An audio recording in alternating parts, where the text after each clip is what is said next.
আসসালামু আলাইকুম। সবাই ভালো আছেন এ আশা রাখছি। আজকে আমরা ডিএইচএমএস কোর্সের অনলাইন টিউশনের প্রথম বর্ষ ও দ্বিতীয় বর্ষে আমাদের সাবজেক্ট পড়ালেখা ও বুদ্ধিদীপ্ত ক্রিয়াকলাপ সংক্রান্ত কেস টেকিং ও ঔষধ নির্বাচন বিষয়ক আজকের লাইভ। তো আমার এই লাইভটি আপনারা যারা দেখছেন, যে যেখান থেকে দেখছেন, আপনারা একটু প্লিজ লাইভটি সম্পর্কে জানান যে আপনারা ঠিকমতো দেখতে পাচ্ছেন কিনা। আর আরেকটি বিষয় হলো যে আপনারা এই যে লাইভটি আমার দেখছেন, তো এই দেখাটা ঠিকমতো আমার কথাগুলো শুনতে পারতেছেন কিনা, এবং আহ, আমাদের এই যে লাইভ স্ট্রিমের যে সাবজেক্টগুলো, এই সাবজেক্টগুলো লেখাগুলো আপনারা ঠিকমতো ক্লিয়ার দেখতে পাচ্ছেন কিনা, সবগুলো বিষয় আপনি আপনারা প্লিজ আমাদেরকে কমেন্ট করে জানান।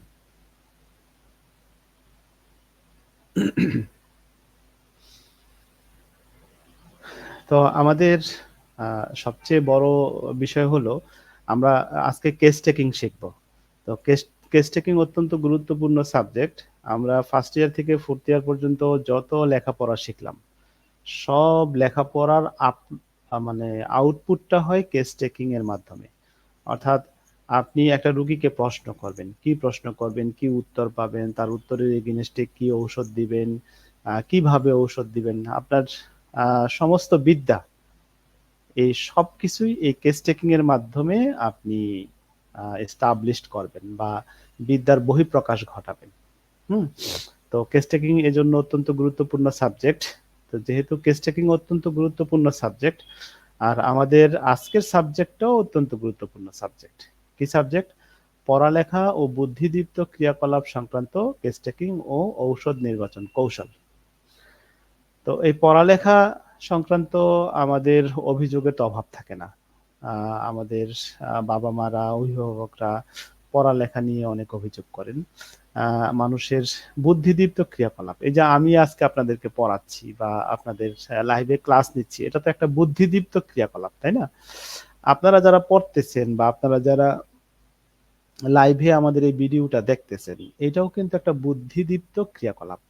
হ্যাঁ, যারা আমার কথা বুঝতেছেন এবং যারা বুঝতেছেন না, যে আমার কথা বুঝতেছেন সে এইখানে এই তার বুদ্ধিটা, অর্থাৎ বুদ্ধিদীপ্ত ক্রিয়াকলাপটা একটু শানিত, এবং যারা আমার কথাগুলো বুঝতেছেন না, তারা তাদের থেকে আরেকটু আম, কম, তাই না? তো এটাই হলো বিষয়, যে আমাদের বুদ্ধিদীপ্ত ক্রিয়াকলাপ এটা আমাদের জীবনের একটা বিশেষ অংশ। তো এই বিষয়টাকে নিয়ে আজকে আলোচনা করব। গত ক্লাসে, অর্থাৎ গত মঙ্গলবার দিন আমরা আলোচনা করেছিলাম, আমরা রুগীকে যদি প্রশ্ন করি যে পড়ালেখা ও হিসাব নিকাশের দক্ষতা কেমন। আমি আবারও বিষয়টা উত্থাপন করতেছি, সেটা হলো পড়ালেখা ও বুদ্ধিদীপ্ত ক্রিয়াকলাপ সংক্রান্ত কেস টেকিং করার সময় আমরা রুগীদেরকে এবং রুগীর অভিভাবকদেরকে আমরা 5টা প্রশ্ন করব। 1 নম্বর প্রশ্ন, পড়ালেখা ও হিসাব নিকাশের দক্ষতা কেমন? 2 নম্বর প্রশ্ন, সময়, স্থান, মাত্রা, দূরত্ব ইত্যাদি আন্দাজ করার দক্ষতা কেমন? 3 নম্বর প্রশ্ন, কাউকে শনাক্ত করা, ফেস ও পরিচয় মনে রাখার দক্ষতা কেমন? 4 নম্বর প্রশ্ন, কোনো বিষয়ের ভাবনা চিন্তা, গবেষণা সংক্রান্ত দক্ষতা কেমন? 5 নম্বর প্রশ্ন, ধ্যান করা, অন্তর্দর্শন বা অন্যের মনোভাব বোঝার দক্ষতা কেমন? এই যে প্রশ্নগুলো আমরা রুগীদেরকে করব, ক্ষেত্র বিশেষে করব। হ্যাঁ, সবাইকে যে সব প্রশ্ন করতে হবে তা না, ক্ষেত্র বিশেষে যদি আপনি প্রয়োজন মনে করেন এখানে প্রশ্ন করা উচিত, তাহলে প্রশ্ন করবেন। হ্যাঁ, ক্ষেত্র বিশেষে মানে কমন কিছু প্রশ্ন আছে, সেগুলো তো আপনি অবশ্যই করবেন। আর এই প্রশ্নগুলো কিন্তু আম, কি বলে, এক্সট্রা অর্ডিনারি প্রশ্ন, আপনি সব রোগীকে এই প্রশ্ন করবেন না। হুম।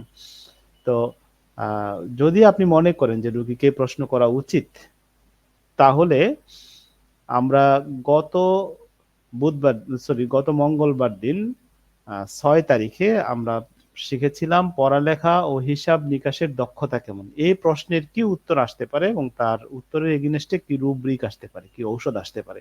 এই বিষয়টা নিয়ে আলোচনা করেছিলাম। আর আজকে আমরা শিখব সময়, স্থান, মাত্রা, দূরত্ব ইত্যাদি আন্দাজ করার দক্ষতা কেমন। 4টা বিষয়।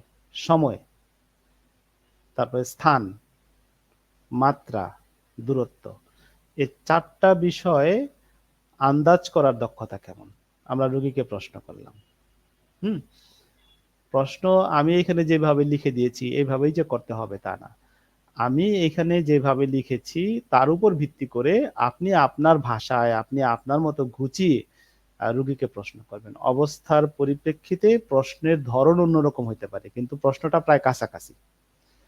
যে সময়ের জ্ঞান, তারপরে স্থানের জ্ঞান, মাত্রা, দূরত্ব ইত্যাদি এই বিষয়গুলো নিয়ে আপনি আপনার রোগীকে প্রশ্ন করতে পারেন। তো প্রশ্নর মধ্যে আমরা যে বিষয়টা সবচেয়ে ভালো শিখব সেই বিষয়টা হলো এই 2 নাম্বার প্রশ্নটা, যে সময়, স্থান, মাত্রা, দূরত্ব। এই প্রশ্নটার উত্তর আমরা দেখি কোথায় কিভাবে পাই। সময় নিয়ে সময়ের ব্যাপারে রোগীর পক্ষ থেকে যদি উত্তরটা এমন হয়, হ্যাঁ, আমি এখানে যা লিখেছি হুবহু তাই যে উত্তর দিবে রোগী তা না, এই কথাটার কাছাকাছি একটা উত্তর দিবে। হ্যাঁ, যেমন সময় আগে চলে এসেছে এমনটা মনে হয়। এই বিষয়টা কিরকম? ধরুন কেউ যদি 10টার সময় বলে এখন মনে হয় 12টা বাজে বা এখন মনে হয় 1টা বাজে, তাহলে কি হলো? তার কাছে মনে হলো যে 10টার সময়টা 1টার সময়। অস্বাভাবিক বিষয় না? আপনি 10টার সময় সকাল 10টা আপনি মনে, মনে ভাবতে পারেন যে এই সময়টা হয়তো 10:30 বাজে, না হয় 9:30 বাজে, না হয় 11টাই বাজে।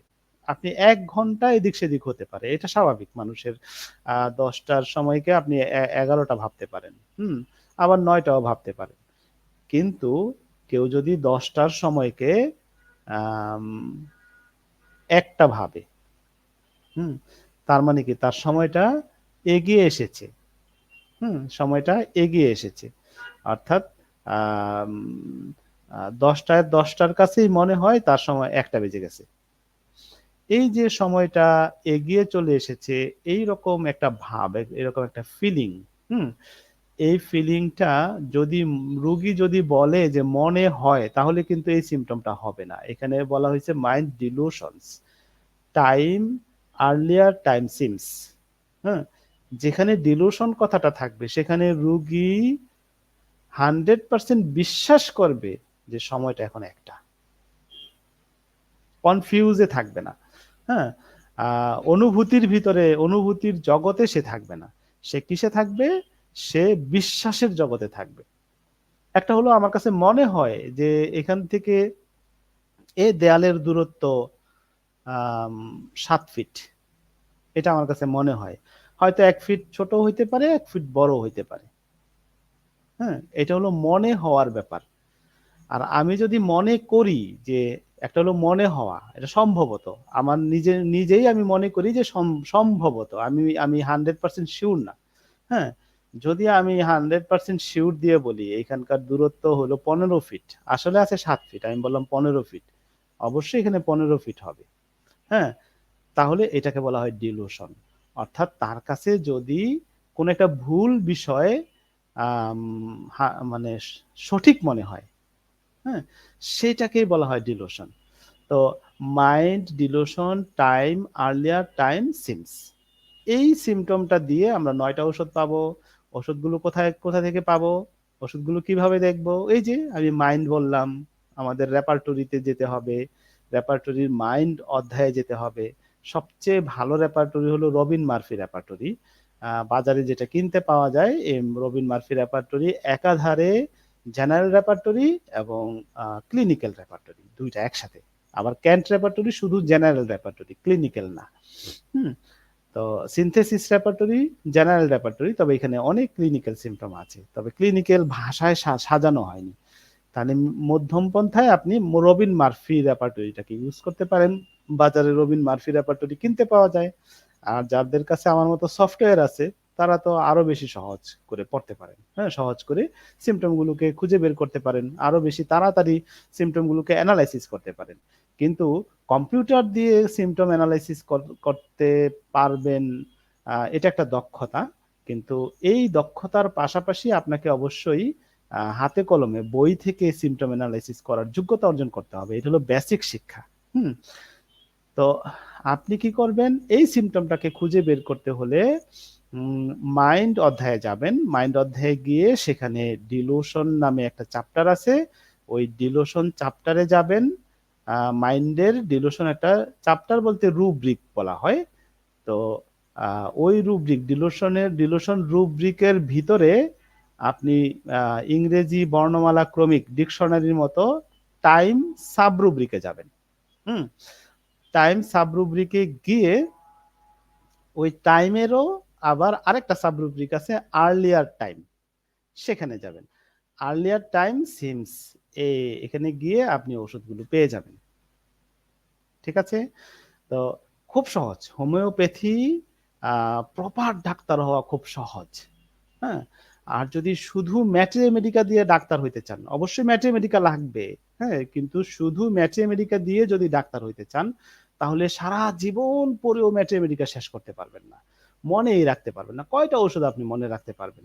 এক একটা ঔষধের 10,000, 15,000, 20,000 করে সিমটম ম্যাথমেটিকাতে দেওয়া আছে। হ্যাঁ, সব সিমটম গুলোকে আপনি মুখস্থ করে মনে রাখতে পারবেন? একটা ওষুধ না হয় মনে রাখলেন, 2টা, 4টা, 5টা, 20টা, 50টা ওষুধ মনে রাখলেন, ঔষধ আছে 5,000-এর মতো, সবগুলো ওষুধকে আপনি মনে রাখতে পারবেন না? পারবেন না। হ্যাঁ, এজন্য এই ডিকশনারি ইউজ করতে হবে। সিমটমের ডিকশনারির নাম হলো রেপার্টরি। হুম। তাহলে আমরা যে বিষয়টা এখন শিখলাম যে সময় যদি রুগীর কাছে মনে হয় না, রুগী যদি বিশ্বাস করে যে আগে চলে এসেছে, তার মানে হলো তাকে যদি সে 10টার সময় বলবে 1টা বাজে, 10টার সময় বলবে 12টা বাজে, অর্থাৎ অস্বাভাবিক আগে বলবে। হুম। এবং সেটা ভিতর থেকে বিশ্বাস করে বলবে। হ্যাঁ, একটা হলো মনে হওয়া থেকে যদি বলে তাহলে এটা কখনো ডিলুশন হয় না। হ্যাঁ, ভিতরের বিশ্বাস থেকে যদি বলে তাহলে সেটা ডিলুশন। একটা সিমটম বুঝলাম। আচ্ছা, আমাদের প্রশ্নটা ছিল আমরা রোগীকে প্রশ্ন করব সময়, স্থান, মাত্রা, দূরত্ব ইত্যাদি আন্দাজ করার দক্ষতা কেমন? রোগীকে প্রশ্ন করলাম। রোগী সময় নিয়ে এখন উত্তর দিচ্ছে, রোগীর পক্ষ থেকে উত্তর আসতেছে। হ্যাঁ, আমি এখানে যে উত্তরগুলো লিখেছি এটা হলো আমি আমার মতো করে লিখেছি, রোগী কিন্তু আমার মতো করে উত্তর দিবে না, কিন্তু রোগী এই সাবজেক্টের উপরে উত্তর দিবে কিরকম, সময় পার হয়ে গেছে এমনটা মনে হয়। হুম। আহ তো এইটা কেমন, এটার উদাহরণ কি হইতে পারে? কারণ মাইন্ড পড়ানো তো একটা জটিল সাবজেক্ট, বুঝায় না দিলে অনেকে বুঝবেন না। হ্যাঁ, তো এই বিষয়টাকে আমরা কি মনে করতে পারি বা কিভাবে বুঝতে পারি যে সময় পার হয়ে গেছে? ধরুন আমরা যেহেতু 10টা নিয়েই কথা বলতেছি, 10টায় তার পরীক্ষা। হুম। তো এবার সে 9টা বাজে বলতেছে, আরে 10টা তো বেজে গেছে, আমার তো সময় শেষ হয়ে গেছে, বা আমি তো পরীক্ষা শুরু হয়ে গেছে। এই বিষয়টা যদি সে বিশ্বাস থেকে বলে, অর্থাৎ ভিতর থেকে বলে, তাহলে এটা ডিলুশন আকার রূপ নিবে। আর যদি এটা মিস্টেক করে ফেলে, অর্থাৎ তার যদি তার কাছে যদি মনে হয় 9টার সময়, আচ্ছা আমার কাছে মনে হইতেছে পরীক্ষা হয়ে গেছে, হ্যাঁ, বিশ্বাস থেকে না, মনে হওয়া, ধারণা, তাহলে কিন্তু এটা ডিলুশন হবে না। তাহলে mind, delusion, time, extra exaggeration of time.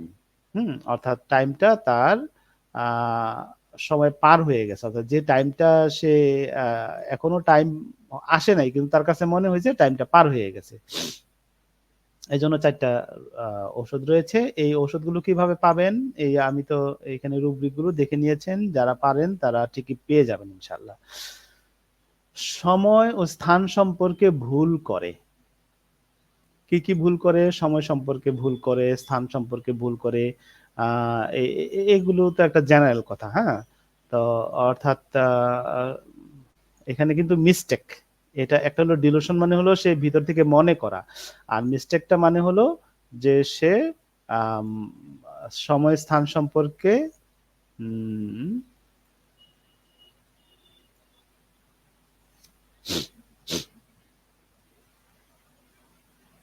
কোথায় ছিলাম? হ্যাঁ, আচ্ছা। সময় সম্পর্কিত মেমোরি দুর্বল, এটা পড়ি আগে। সময় সম্পর্কিত মেমোরি দুর্বল বলতে কি বোঝাচ্ছে? যে আম আ যেমন সে গতকাল কোনো একটা জায়গাতে গিয়েছে সকালে ১০ টায়। হুম? এই যে গতকাল কোথায় গিয়েছিল, কয়টায় গিয়েছিল সেটা ভুলে যাবে। হ্যাঁ? এখানে বলা হয়েছে সময় সম্পর্কিত। কোথায় গিয়েছে সেটা মনে থাকবে। হ্যাঁ? কিন্তু সময়টা ভুলে যাবে যে আমি সকাল কয়টায় যেন গেছিলাম? দুপুরে গেছিলাম? নাকি বিকেলে গেছিলাম? না সকালে গেছিলাম? মিস্টেক করে ফেলে। হ্যাঁ? মেমোরিটা দুর্বল। সে মনে করতে পারে না যে সে কোন সময় গেছিল। বিষয়টা আমরা কিন্তু এই ধরনের পেশেন্ট পাই বা এই ধরনের বিষয়গুলো কিন্তু আমাদের গুরুত্ব দিতে হবে। হ্যাঁ? এই চ্যাপ্টার গুলো যদি আমাদের পড়া না থাকে তাহলে কিন্তু আমরা কি করব? এগুলো স্কিপ করে যাব। কিন্তু এই সিম্পটম গুলো কিন্তু খুবই গুরুত্বপূর্ণ। স্কিপ করার কোনো সুযোগ নাই। আমাদেরকে শিখতে হবে। সময় স্থান সম্পর্কে ভুল করে। আ সময়টা স্থানটা অর্থাৎ যে সময় বলা দরকার সে সময় বলে না, অন্য সময় বলে। হ্যাঁ? বিস্তারিত আর বেশি ব্যাখ্যাতে যাব না। মনে হয় আমার কথা এখানে বুঝতে পারছেন। সময় সম্পর্কে ভুল করে আ সময় দ্রুত চলে যাচ্ছে এমনটা মনে হয়। আ আপনার কাছে ১ দিন সময় মানে ১ দিন ২৪ ঘন্টা, হ্যাঁ? তার কাছে মনে হয় ১২ ঘন্টার মতো। কোন দিক দিয়ে যে সময়টা চলে গেল, একটা দিন চলে গেল সে মানে ধরতে পারতেছে না। সময়টা যেন তার কাছে দ্রুত চলে যাচ্ছে। হ্যাঁ? এবং পেশেন্ট বলবে, "আমার কাছে সারাটা দিন যে কেমনে জায়গা আমি হিসাব কইরা পাই না।" অর্থাৎ তার কাছে মনে হয় সময় দ্রুত চলে যাচ্ছে। আ তারপরে সময় যদি ধীরে, ধীরে চলে যায় এমনটা মনে হয়, সেক্ষেত্রেও আমাদের সিম্পটম রয়েছে এবং রোগী এই প্রশ্ন করলে কি উত্তর আপনারা দেখতে পাচ্ছেন। আ তারপরের যে ব্যাপারটা যেকোনো আ স সে কোন স্থানে আছে তা গুলিয়ে ফেলে। এবারে স্থান নিয়ে একটা ই ব্যাপার মানে তার মধ্যে একটা কনফিউশন। আমরা রোগীকে কি প্রশ্ন করেছিলাম? রোগীকে প্রশ্ন করেছিলাম আ সময়, স্থান, মাত্রা, দূরত্ব ইত্যাদি আপনার আন্দাজ করার দক্ষতা কেমন? যার মধ্যে প্রবলেম আছে সে ঠিক আপনাকে উত্তর দিয়ে দিবে। আর যার মধ্যে প্রবলেম নাই সে আপনার এই কথায় অবাক হয়ে যাবে। অর্থাৎ সে বুঝবেই না আপনার প্রশ্নটা। হ্যাঁ? আর যার মধ্যে প্রবলেম আছে সে অবশ্যই বুঝে ফেলবে। ঠিক না? আচ্ছা। তো যার মধ্যে প্রবলেম আছে সে তো বুঝে ফেলল। সে উত্তর দিতে পারে এইভাবে। আ যেকোনো স্থা যে যেকোনো স্থানে আছে তা গুলিয়ে ফেলে। মানে সে কোন জায়গাতে আছে সেটা সে আ গুলিয়ে ফেলে। অর্থাৎ সে এখন তার বাসার কাছে আছে নাকি স্থান সম্পর্কে কোন জায়গায় আছে সে এখন জায়গাটা খুব একটা ভালো চিনতে পারতেছে না। গুলিয়ে ফেলতেছে। সে ২ টা ৩ টা জায়গার কথা মনে করতেছে। হয়তো আমি উত্তরাতে আছি, নাকি আমি মতিঝিলে আছি, নাকি আমি মিরপুরে আছি। কোথায় আছি? গুলিয়ে ফেলতেছে। অর্থাৎ অন্য জায়গার সাথে সে confusion of mind knows not where he is সে কোথায় আছে সেটা সে বলতে পারতেছে না। কনফিউশন তৈরি হয়ে গেছে। আ এই রুব্রিকটা আশা করি খুঁজে পাবেন। কিভাবে খুঁজে পাবেন? আবার বুঝিয়ে দিচ্ছি। মাইন্ড অধ্যায়ে যাবেন। তারপরে কনফিউশন নামক যে আ সাব রুব্রিক আছে সেই রুব্রিকে যাবেন। কনফিউশন অফ মাইন্ড তারপর নোস নট হোয়ার হি ইজ এটা হলো সাব রুব্রিক সেখানে চলে যাবেন এবং ১৫ টা ওষুধ আছে ওষুধগুলো দেখতে পাবেন। আচ্ছা। আম পরিচিত রাস্তা খুঁজে পায় না। অর্থাৎ সে এই রাস্তা দিয়ে বহুবার গেছে এবং সে তার নিজের এলাকার একেবারে পরিচিত রাস্তা। অ্যা তো এই রাস্তা দিয়েও সে রাস্তা খুঁজে পায় না। অর্থাৎ সে তার নিজের গলিটা খুঁজে পাচ্ছে না। হ্যাঁ? একটা মেইন রোড দিয়ে যাচ্ছে। এই রোড দিয়ে সে প্রতিদিনই কিন্তু বাজারে যায় বা তার বন্ধুর বাড়িতে যায়। একটা গলির ভিতর দিয়ে ঢুকে, হ্যাঁ? ঢুকে তার বন্ধুর বাড়িতে যায়। এখন মেইন রোড দিয়ে সে ঠিকই বের হইছে। ওই গলি আর খুঁজে পায় না। হুম? পরিচিত রাস্তা খুঁজে পায় না। Mind confusion of mind loss his way in well known streets. হ্যাঁ? ওয়েল নোন স্ট্রিটস মানে হলো সে আগে থেকেই এই রাস্তাটা সম্পর্কে খুব ভালো জানে। এই রাস্তা দিয়ে সে বহুবার গেছে। কিন্তু সে এটাই খুঁজে পায় না। যদি বিষয়টা এমন হয় তাহলে এই ধরনের রুগীর কাছ থেকে কথা বের করতে হবে। এখন কি কথা হইতে পারে, কি কি কি সাবজেক্ট আপনার কাছে জানা আছে বা আপনার কাছে আছে, সেই সাবজেক্ট সম্পর্কে যদি আপনি আগে থেকে ধারণা না রাখেন, তাহলে কিন্তু আপনি কখনো রুগীর কাছ থেকে কথা বের করতে পারবেন না। রুগীর কাছ থেকে সঠিক উত্তরটা নিতে পারবেন না। উত্তরটা নিতে পারলেও অনেক সময় রুগী নিজে থেকেই বলবে তার সমস্যার কথা। বললেও আপনি কোথা থেকে ওষুধটা খুঁজে পাবেন, কোথা থেকে ওষুধটা নিবেন, সেটা কিন্তু আপনি খুঁজে পাবেন না। আচ্ছা, পরিচিত রাস্তা ভুলে যায়, আহ, এলাকা চিনতে ভুল করে, ইত্যাদি ইত্যাদি, এগুলো তো মানে কাছাকাছি সিমটম। এবার হলো স্থান। আচ্ছা, নিজের বাড়ি চিনতে পারে না, আম, তারপর নিজের এলাকার রাস্তা চিনতে পারে না, আশেপাশের পরিচিত এলাকা চিনতে পারে না, মাথা ঘুরানোর সময় কাছের জিনিস অনেক দূরে মনে হয়। এখানে আপনারা ডান পাশে রুব্রিক গুলো দেখে নেবেন। শব্দ মনে হয় দূর থেকে আসে, তার মানে দূরত্ব, মাত্রা। এখানে মাত্রা এবং দূরত্ব বোঝাচ্ছে। আহ, অর্থাৎ শব্দটা কিরকম, এখানে এই রুব্রিকটা কিভাবে আমি একটু বুঝাই দিই। Hearing distant sound seems. হ্যাঁ, কোন একটা সাউন্ড, ধরুন আমার 3 ফুট দূর থেকে একটা সাউন্ড হলো, আনুমানিক 3 ফুট দূর থেকে, তা আমি মনে করবো কি আমার কাছাকাছি একটা জায়গা থেকে সাউন্ড হয়েছে, তাই না? তো উম, আমার কাছে যদি মনে হয় এই 3 ফুট মানে হলো 20 ফুট দূর থেকে একটা সাউন্ড হয়েছে, অথবা 30 ফুট দূর থেকে একটা সাউন্ড হয়েছে, হ্যাঁ, আমার কাছে যদি এরকম একটা মনে হয়, হ্যাঁ, তাহলে এটা একটা সিমটম। এই সিমটমটাকে আমলে নিতে হবে এবং আমলে নিয়ে অ্যানালাইসিস করতে হবে। এটা কিন্তু কোনো ডিলোশন না, এটা তার কাছে মনে হবে। হ্যাঁ, সে অসুস্থ ফিল করতেছে, এই জন্য তার কাছে মনে হচ্ছে, সে জানে। তার সামনে আপনি কি করলেন, স্টিলের গ্লাসে একটা বাড়ি দিলেন বা যে কোনো একটা শব্দ করলেন, আপনি হাতে তালি দিলেন তার সামনে। হ্যাঁ, সে দেখতেছে আপনি তার সামনে হাতে তালি দিচ্ছেন, সে জানে যে কাছাকাছি জায়গা থেকে আপনি শব্দটা হয়েছে, কিন্তু তার কাছে মনে হচ্ছে অনেক দূর থেকে শব্দটা হয়েছে। সে নিজেও তালি দিয়ে দেখবে, জানে আমি তো এখানে শব্দ করলাম, আমার কাছে মনে হচ্ছে দূর থেকে শুনতেছি। সে নিজেকে তখন অসুস্থ সে নিজেকে তখন অসুস্থ মনে করবে এবং ডাক্তারের কাছে বলবে। এখন ডাক্তারের কাছে বললে যদি এই ওষুধটা আপনি খুঁজে না পান, তাহলে এটা আপনার ব্যর্থতা, রুগী কিন্তু আপনাকে সিমটম দিয়ে দিয়েছে। আচ্ছা, কথার আওয়াজ মনে হয় দূর থেকে আসে, আপনার পাশ থেকে কোনো কেউ কথা বললে যদি মনে হয় যে অনেক দূর থেকে কথাটা আসতেছে, তাহলে আপনি নিজেকে অসুস্থ ফিল করবেন। হুম হিয়ারিং ডিস্টেন্ট ভয়েস সিমস। হ্যাঁ, তো এই যে আপনি নিজেকে অসুস্থ ফিল করতেছেন, তখনই আপনি ডাক্তারের কাছে যাবেন। ডাক্তারের কাছে গিয়ে আপনি ডাক্তারের কাছে পরামর্শ নেবেন। হ্যাঁ, তো আপনার ডাক্তার যদি এই বিষয়টা না ধরতে পারে, না বুঝে, তাহলে ডাক্তার ব্যর্থ, হোমিওপ্যাথি ব্যর্থ না।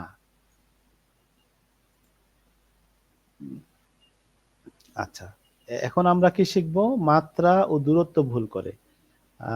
মাত্রা আর দূরত্ব ভুল করার মধ্যে রুগীর কাছ থেকে কি উত্তর আসতে পারে। আবারও আপনাদেরকে বুঝিয়ে দিচ্ছি যে আমরা রুগীকে প্রশ্ন করব সময়, স্থান, মাত্রা, দূরত্ব ইত্যাদি আন্দাজ করার দক্ষতা কেমন। রুগীকে আমরা এরকম একটা প্রশ্ন করলাম, এরকম প্রশ্ন করার পর রুগীর পক্ষ থেকে কি উত্তর আসলো? উত্তর আসলো যে নিজের শরীর আগের থেকে ছোট বা শুকনা হয়ে গেছে এমনটা বলবে। এখানে যেহেতু ডিলোশন আছে, ডিলোশনওয়ালা রোগী কখনো নিজেকে অসুস্থ মনে করে না, এইটা কিন্তু মনে রাখতে হবে। হ্যাঁ, ডিলোশনওয়ালা রোগী বলবে, বিশ্বাস থেকে বলবে যে আমার শরীর আগের থেকে ছোট হয়ে গেছে। আসলে কি ছোট হয়েছে? কোনো মানুষকে আগের থেকে ছোট হয়? ছোট হয় না। কিন্তু রোগী বলবে আমার শরীর আগের থেকে ছোট হয়েছে বা শুকায় গেছে। হ্যাঁ, শুকায় যাওয়ার কথাটা কিন্তু বলে যে আমি আগের থেকে শুকায় গেছি। হুম এখন যদি রোগী শুকায় যাওয়ার কথা বলে, তাহলে কিন্তু আপনি রোগীকে রোগীর অভিভাবকদেরকে জিজ্ঞেস করবেন যে আসলে কি সে শুকিয়ে গেছে কিনা, নাকি তার মধ্যে এটা ডিলোশন। রোগী কিন্তু বিশ্বাস থেকে বলবে, ডিলুশন মানে হলো সে বিশ্বাস থেকে বলবে। হ্যাঁ, রুব্রিকটা কিরকম? Mind, dilution, body, diminished is. Diminished বলতে হলো লম্বার দিক থেকে ছোট হয়ে গেছে এটাও বোঝায়, আবার মোটার দিক থেকে চিকন হয়ে গেছে সেটাও বোঝায়। হুম, অর্থাৎ ডেমিনিস্ট হয়ে গেছে, আগের থেকে কমে গেছে। হ্যাঁ, এটা উচ্চতার দিক থেকেও কম হইতে পারে, তারপরে বডির দিক থেকেও কম হতে পারে। হুম, তো যেভাবেই হোক রুগী বলবে শুকিয়ে গেছি, ছোট হয়ে গেছি, যদি এগুলো বলে তাহলে আমরা এই রুব্রিকটা ইউজ করব। সবকিছুই আগের থেকে ছোট বা শুকনা হয়ে গেছে এমনটা বলে। এবার তার মধ্যে ডিলোশনটা কিরকম হতে পারে? ডিলোশন মানেই তো তার মাথায় কিছু সমস্যা, অর্থাৎ সে এটা কিন্তু 100% বিশ্বাস করে।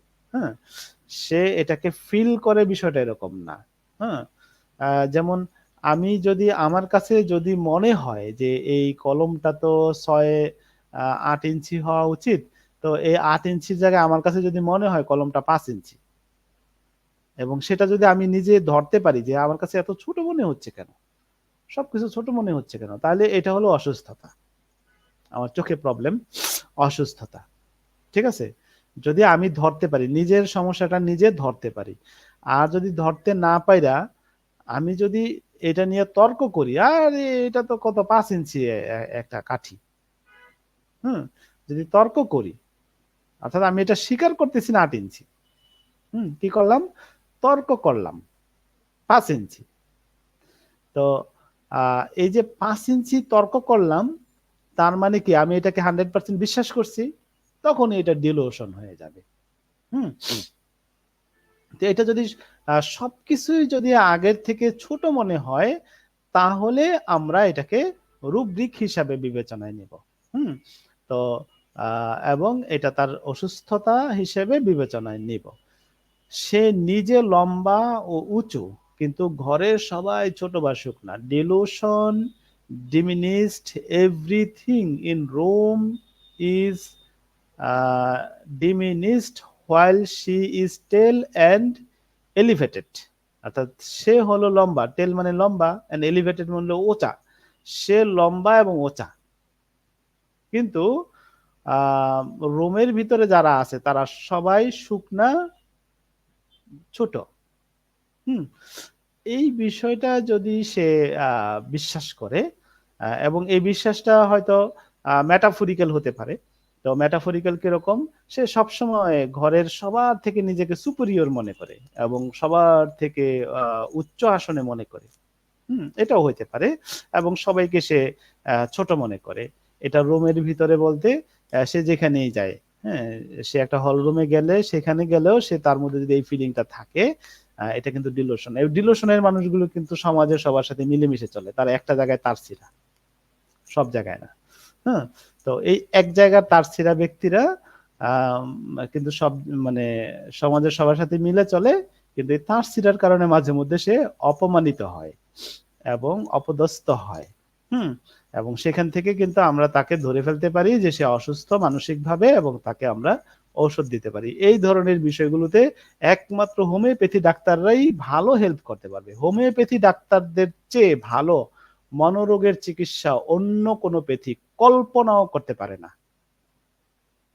আবারও বলছি, হোমিওপ্যাথি ডাক্তারের চেয়ে মনোরোগ চিকিৎসায় অন্য কোনো প্যাথির ডাক্তাররা কল্পনাও করতে পারবে না, তার ধারে কাছেও যেতে পারবে না।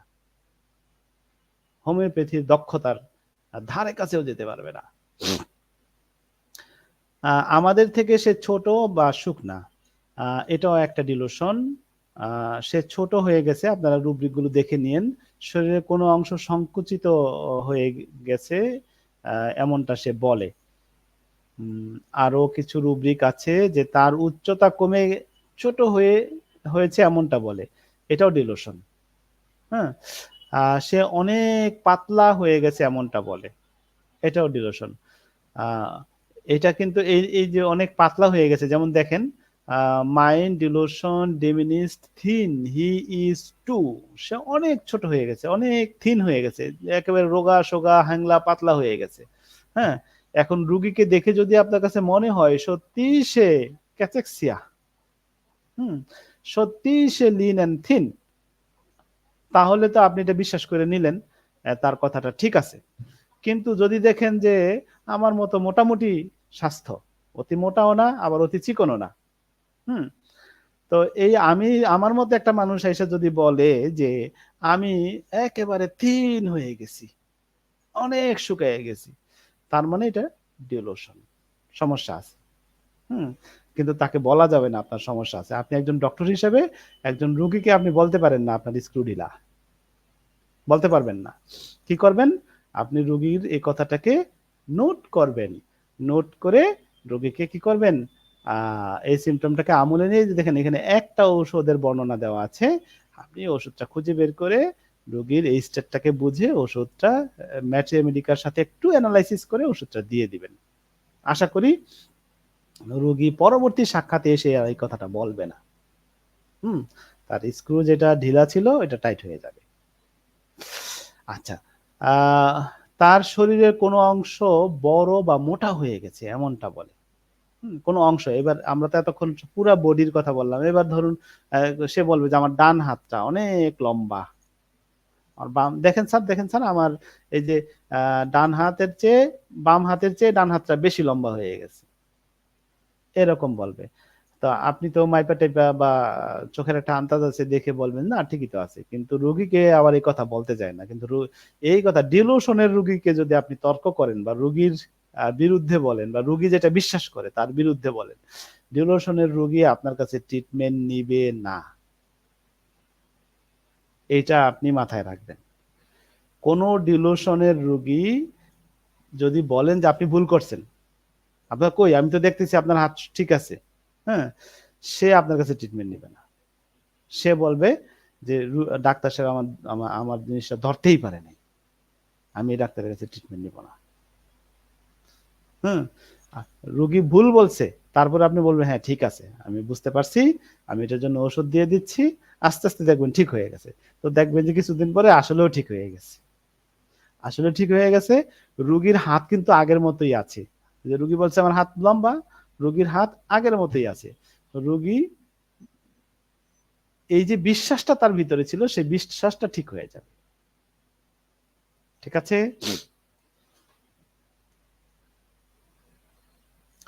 আচ্ছা মাইন্ড ডিলুশন এক্সপেন্ডিং আ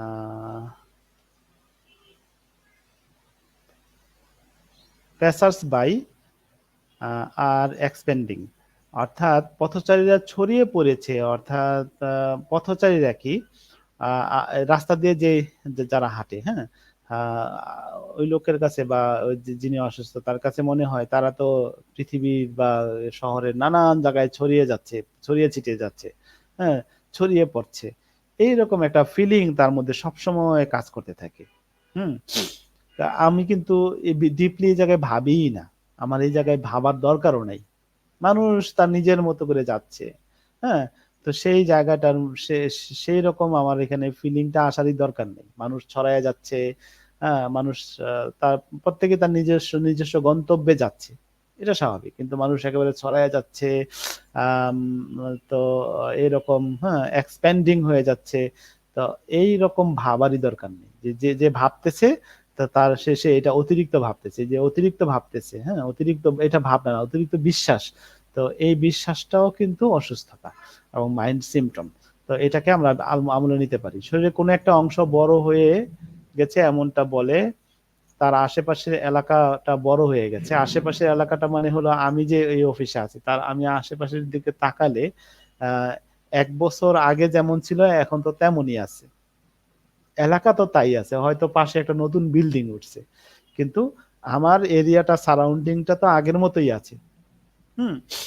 কিন্তু তার কাছে যদি মনে হয় তার এই মতিঝিল এরিয়াটা আগে ছিল ১ কিলোমিটার, এখন হয়ে গেছে ৫ কিলোমিটার।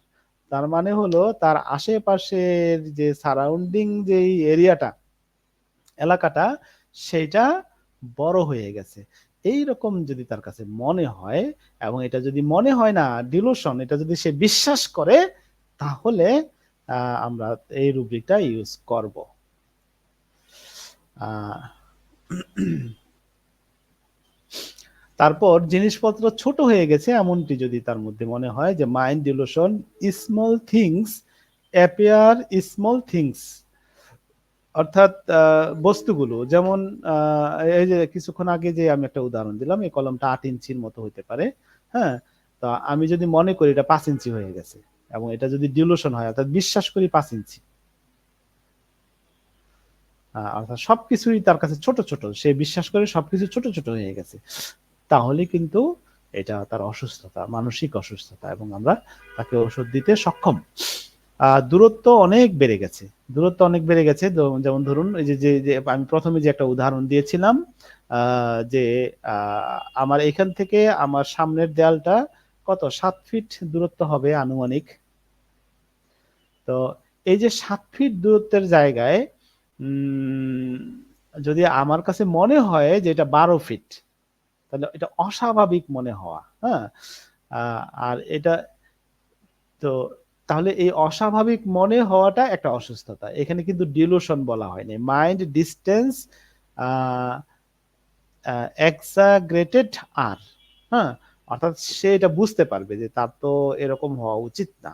এখান থেকে সে আগে থেকে জানে যে আমি খাটের এই প্রান্তে দাঁড়ায় আছি, ওই প্রান্ত তো 7 ফুট লম্বা হবে, কিন্তু আমার কাছে কেন মনে হচ্ছে 15 ফিট বা 12 ফিট, তাহলে আমাকে ডাক্তারের কাছে যেতে হবে, বা সে তার মাকে ডেকে বলবে যে মা আমার কাছে এমনটা মনে হচ্ছে কেন, বা বাবা আমার কাছে এমনটা মনে হচ্ছে কেন। হ্যাঁ, যে আমি তো জানি যে এই খাটের দৈর্ঘ্য হলো 7 ফিট, আশেপাশের সবকিছু মিলে 7.5 ফিট হবে বা 8 ফিটই হবে। আহ এখান থেকে আমি যেখানে দাঁড়ালাম দূরত্ব, এই ওয়ালের দূরত্ব 8 ফিট, কিন্তু আমার কাছে 12 ফিট 15 ফিটের মতো মনে হয়, যে এত দূরত্ব মনে হয়, ব্যাপারটা কি? তখন সে ডাক্তারের কাছে আসবে। হ্যাঁ, এসে আপনাকে এই কথা বললো আর আপনি এইটাকে আমলে নিলেন না, না নিয়ে কি করলেন, আপনার পায়খানা কেমন বলেন, প্রস্রাব কেমন কি বলেন, ঘুম কেমন বলেন, এই তার পায়খানা প্রস্রাব নিয়ে ঘাটাঘাটি শুরু করলেন।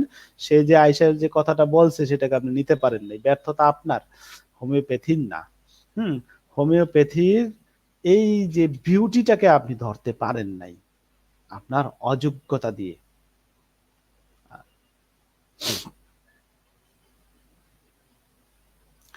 আচ্ছা, দূরত্ব সঠিকভাবে পরিমাপ করতে পারে না, এটাও একটা ব্যাপার, অর্থাৎ সে অনুমান করতে পারে না যে কাছাকাছি, যেমন আমি একটা দূরত্ব বললে হয়তো কাছাকাছি হবে, 2-1 ফিট এদিক সেদিক হতে পারে, কিন্তু কাছাকাছি হবে।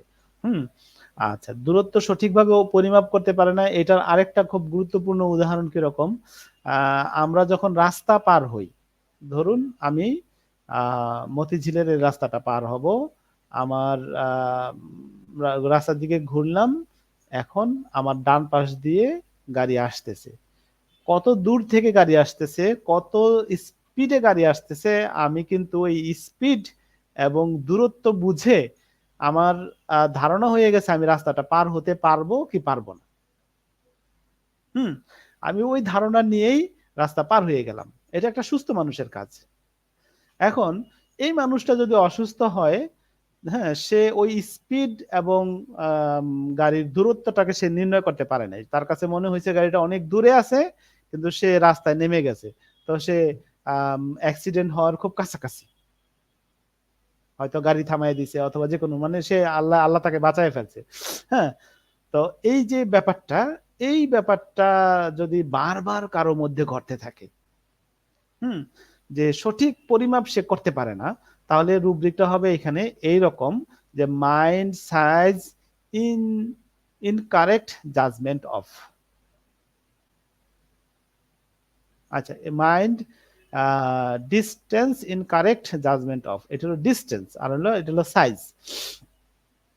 মাথা ঘোরার সময় দূরত্ব অনেক দূরে মনে হয়, এটা হলো ভার্টিগো অবস্থায় যদি দূরত্বটা দূরে মনে হয়, কাছের জিনিস দূরে মনে হয়, তাহলে আমরা এই রুব্রিকটা ইউজ করব। বস্তু স্বাভাবিকের চেয়ে বড় মনে হলে আমরা এই রুব্রিকটা ইউজ করব, বস্তু স্বাভাবিকের চেয়ে ছোট মনে হলে আমরা এই রুব্রিকটা ইউজ করব। আমরা আবারও বলতেছি, রুগীকে একজন ডক্টর হিসাবে আমরা প্রশ্ন করেছিলাম আপনার সময়, স্থান, মাত্রা, দূরত্ব ইত্যাদি আন্দাজ করার দক্ষতা কেমন। রোগীর পক্ষ থেকে, যে রোগী এবং রোগীর অভিভাবকের পক্ষ থেকে যেই ধরনের উত্তর আসতে পারে সেই উত্তর এবং তার রুব্রিক গুলো আমি আপনাদের নিকট তুলে ধরছি। তো এই ছিল আমার আজকের আয়োজন। সবাই ভালো থাকবেন, এবং এই বিষয়ে যদি আপনাদের কোনো প্রশ্ন থাকে প্রশ্ন করতে পারবেন। আর এই বিষয়ে আমরা একটা ইবুক করতেছি, একটা বিশাল পরিসরে ধরে নেন আপনি পুরো রেপার্টরি এটার ভিতরে ঢুকাই দেবো এই বুকে। অর্থাৎ রুগীকে কি প্রশ্ন করব, কিভাবে প্রশ্ন করব, প্রশ্নের সম্ভাব্য উত্তর কি হইতে পারে, উত্তরের এগেইনস্টে কি কি রুব্রিক হইতে পারে, এবং রুব্রিকের এগেইনস্টে কি ঔষধ হবে, সবগুলোই আপনারা ই বুকের মধ্যে সাজেশন হিসেবে পেয়ে যাবেন। হ্যাঁ, একজন ডাক্তারকে ডাক্তারি করার জন্য যতটুকু সাপোর্ট দরকার, ইনশাল্লাহ সব রকম সাপোর্ট আপনারা এই ই বুক থেকে পেয়ে যাবেন। আরেকটা বিষয় হলো এই ধরনের চমৎকার ক্লাস, হ্যাঁ, অর্থাৎ জ্ঞান গর্ভ ক্লাস, এবং আপনি যদি ডিএচএমএস স্টুডেন্ট হয়ে থাকেন বা ডাক্তার হয়ে থাকেন, আপনার জন্য সিলেবাসের সমস্ত পড়া কমপ্লিট করে দেওয়ার জন্য আমাদের ডিএচএমএস কোর্সের অনলাইন টিউশন রয়েছে। এখানে ভর্তি হয়ে যান, সিলেবাসের সকল পড়া আমরা আপনার জন্য কমপ্লিট করে দিব, এবং আপনি সিলেবাসের বিষয়গুলো যদি আপনি সঠিকভাবে শিখতে পারেন তাহলে অবশ্যই ভালো ডাক্তার হয়ে যাবেন ইনশাআল্লাহ। সেই আশাবাদ ব্যক্ত রেখে শেষ করছি। আবারও দেখা হবে আপনাদের সাথে কোনো একটা শুভক্ষণে। সে পর্যন্ত ভালো থাকুন, সুস্থ থাকুন। আসসালামু আলাইকুম ওয়া রাহমাতুল্লাহি ওয়া বারাকাতুহু।